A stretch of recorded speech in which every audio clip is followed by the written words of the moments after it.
This is Dimitri Lascaris for The Real News. Last year, California surpassed France as the sixth biggest economy in the world. That means that when its government announces action on climate change, people tend to listen. On July 6th, California Governor Jerry Brown announced with great fanfare that a climate change summit would be held in San Francisco in 2018. The announcement came via a video message played at the Global Citizen Festival in Hamburg, Germany, ahead of the start of Friday's G20 summit. Let's listen to part of what Governor Brown had to say. I'm Governor Jerry Brown. Greetings from California.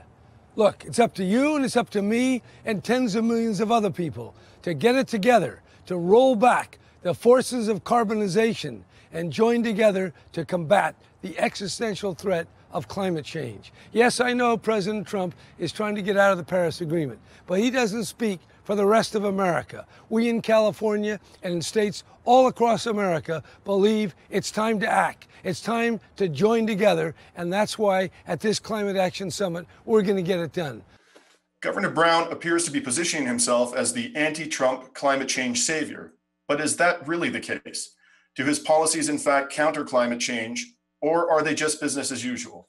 Joining us from San Francisco to discuss this is Adam Scow, who is the California Director at Food and Water Watch.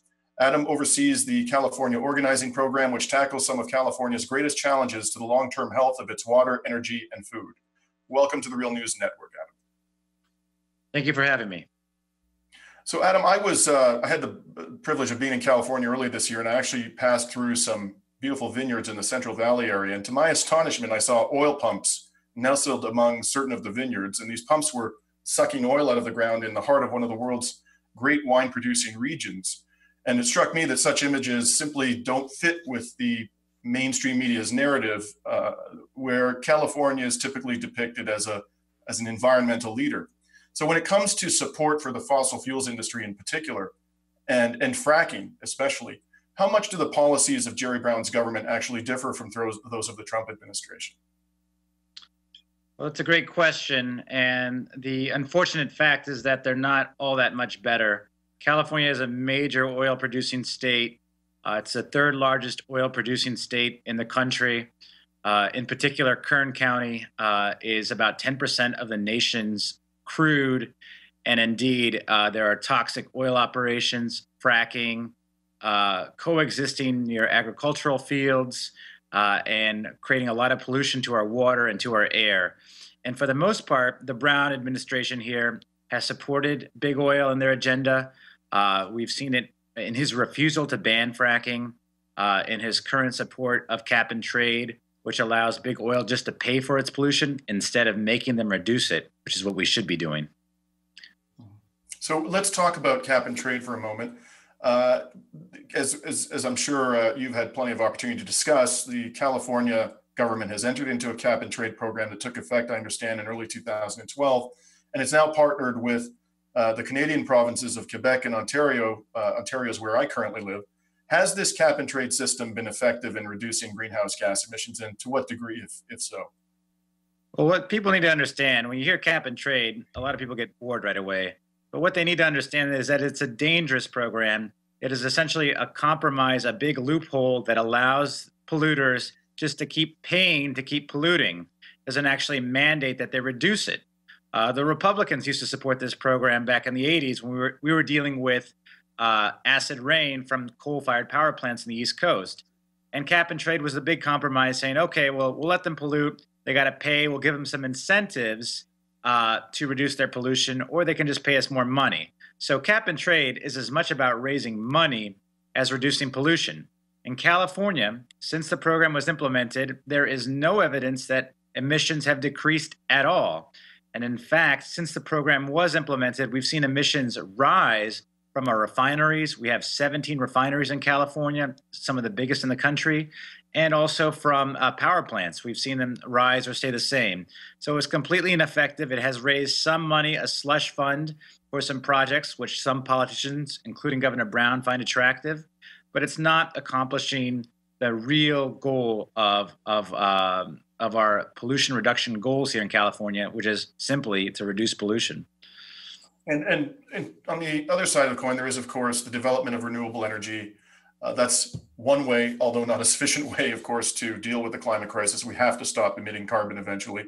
But California, in the United States at any rate, has been a leader in this regard. What specifically has Governor Jerry Brown's government done to foster the growth of renewable energy in the state? Well, California has had a history of renewable energy, even predating Brown. And it was actually Schwarzenegger who signed the heralded 2006 climate bill that said we were going to start reducing our greenhouse gas emissions. So California has been a leader in energy efficiency. We still have a long way to go. Renewable energy has been big, but it's still, it is being competed with and held back from the explosion of natural gas from fracking. We get a lot of natural gas from fracking imported from other Western states. You might have heard there was a major gas explosion near Los Angeles last year that dislocated 20,000 people and dumped tons of methane in the air. And indeed, there is enormous pressure from the gas lobby to keep us hooked on gas. So this is a very big fight right now to get the state off of gas towards 100% renewable energy by 2035. That is really the big fight right now. And Brown is not really helping that much.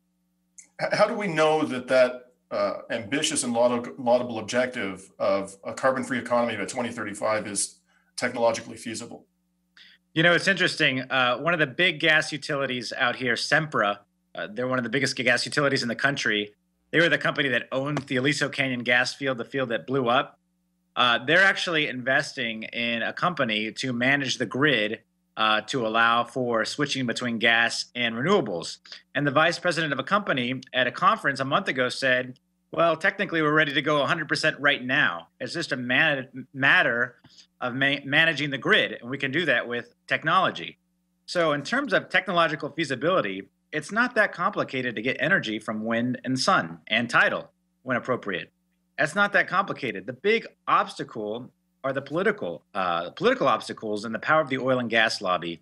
They are the biggest political spender here in California, $100 million over the last 5 to 10 years. The governor himself has taken several $1 million for his pet projects, and they're largely getting away with what they want, and it's wrong. Well, let's talk about this announcement that was made via video at the G20. This will take place, this Global Climate Action Summit, as he's called it, in September of 2018 in your hometown of San Francisco. And according to the statement issued by Governor Brown's office, it will, quote, mark the first time a U.S. state has hosted an international climate change conference with the direct goal of supporting the Paris Agreement. And he goes on to state that leaders of states, cities, businesses, and other groups will come together to highlight the economic and environmental transition already underway and spur a deeper commitment from national leaders. In light of everything you've seen from this administration, from Governor Jerry Brown's administration, do you expect anything of real substance to come out of this event? Not too much, and it's a big distraction. It's a dog and pony show. The governor wants to give himself a big party on his way out, and what better way to invite everybody to San Francisco, a beautiful city? We'll all have a good time and eat some good food.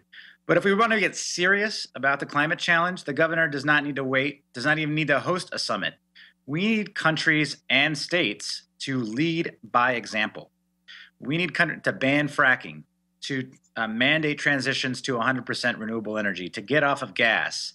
And the best way to do that is for a state like California, as you mentioned, the 6th largest world economy. It would be very powerful and positive for the state of California to do that. We don't really need much permission at all from the federal government. Unfortunately, Brown has been getting away. Trump has been the worst thing about Trump from our perspective here in California is that he's made Brown look so good. So Brown can just say a few words and everybody goes, oh, he's a hero. But we got to look a little bit deeper. We got to demand more. It's not just a battle of TV theater, which is what American politics seems to be reduced to these days. What we need is real actions. Brown needs to get off of cap and trade. He needs to ban fracking and mandate a real transition to renewable energy. We don't have to wait for a summit in San Francisco next year to do that. He can start that now. Well, this has been Dimitri Lascaris speaking to Adam Scow, the California Director at Food and Water Watch. Thank you very much for joining us today, Adam. Thank you for having me. And this is Dimitri Lascaris for The Real News.